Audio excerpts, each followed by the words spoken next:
जय हनुमान। भगवान हनुमान को शिव का 11वां रुद्रा अवतार माना जाता है।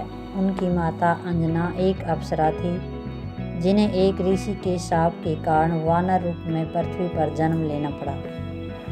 उनके पिता केसरी वानरों के राजा थे। कथा के अनुसार माता अंजना ने संतान प्राप्ति के लिए भगवान शिव की कठोर तपस्या की।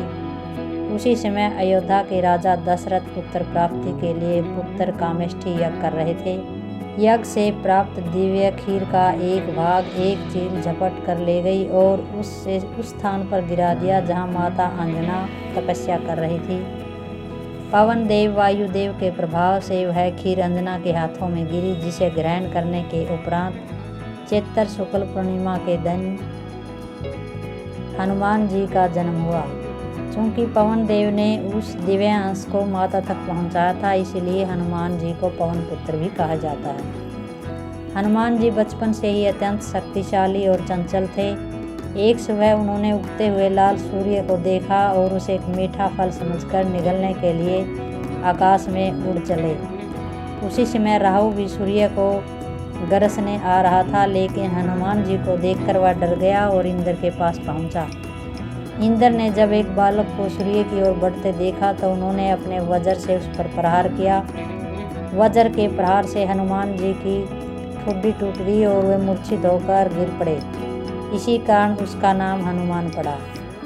अपने पुत्र की यह दशा देखकर पवन देव अत्यंत क्रोधित हो गए। उन्होंने संसार की वायु का प्रभार रोक दिया। समस्त सृष्टि में हाहाकार मच गया। तब ब्रह्मा जी और अन्य देवताओं ने पवन देव को शांत किया और बालक हनुमान को पुनः जीवित किया। उस समय सभी देवताओं ने उन्हें वरदान दिए। ब्रह्मा जी ने वरदान दिया, किसी भी अस्त्र शस्त्र से वध न होने का वरदान।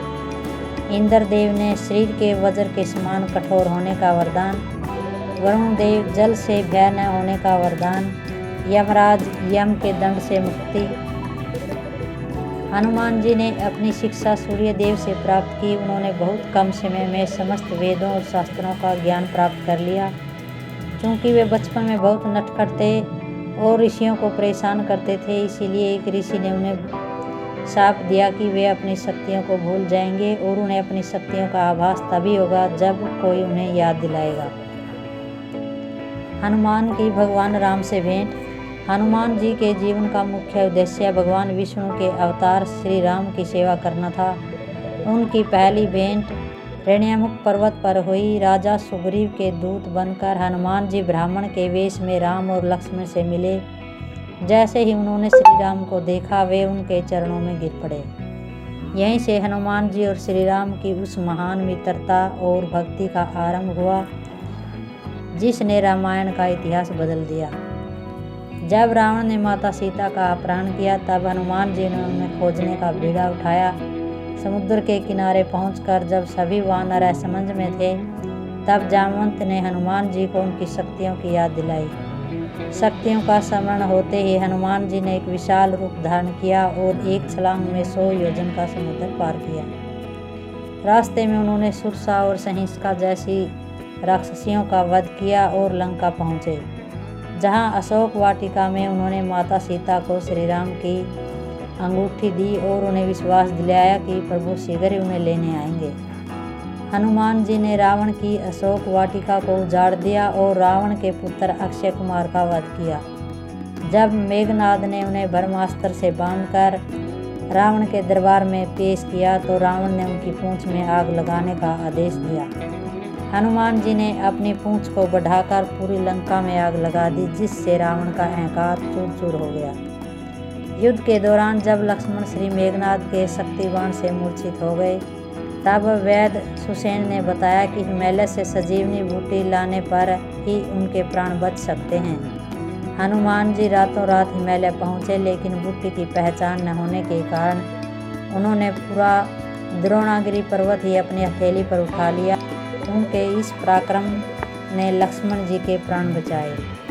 युद्ध के अंतिम चरणों में पाताल लोक का राजा अहिरावण राम और लक्ष्मण का अपहरण कर ले गया। हनुमान जी पाताल लोक पहुँचे। वहां अहिरावण की मृत्यु का रहस्य 5 दिशाओं में जल रहे दीप 5 दीपकों को एक साथ बुझाने में छिपा था। तब हनुमान जी ने पंचमुखी रूप धारण किया और अहिरावण का वध कर प्रभु को मुक्त कराया। रावण के वध और राम के राज्याभिषेक के बाद जब माता सीता ने हनुमान जी को एक अनमोल मोतियों की माला भेंट की तो हनुमान जी प्रत्येक मोती को दांतों से तोड़कर देखने लगे। पूछने पर उन्होंने कहा कि मैं देख रहा हूँ कि इसमें मेरे राम हैं या नहीं। जब सभा में लोगों ने उपहास उड़ाया तो हनुमान जी ने अपनी छाती चीर कर दिखा दी, जहाँ हृदय में श्री राम और माता सीता साक्षात विराजमान थे। भगवान राम ने जब वैकुंठ प्रस्थान किया तो उन्होंने हनुमान जी को पृथ्वी पर रहने का आदेश दिया ताकि वे भक्तों की रक्षा कर सके। हनुमान जी अष्ट चिरंजीवी 8 अमर जीव में से एक हैं। माना जाता है कि आज भी जहाँ कहीं राम कथा होती है, हनुमान जी अदृश्य रूप में वहाँ उपस्थित रहते हैं। शक्ति के साथ विनम्रता, असीमित शक्ति होने के बाद भी हनुमान जी सदैव रामदास कहलाना पसंद करते थे। जय श्री राम, जय हनुमान।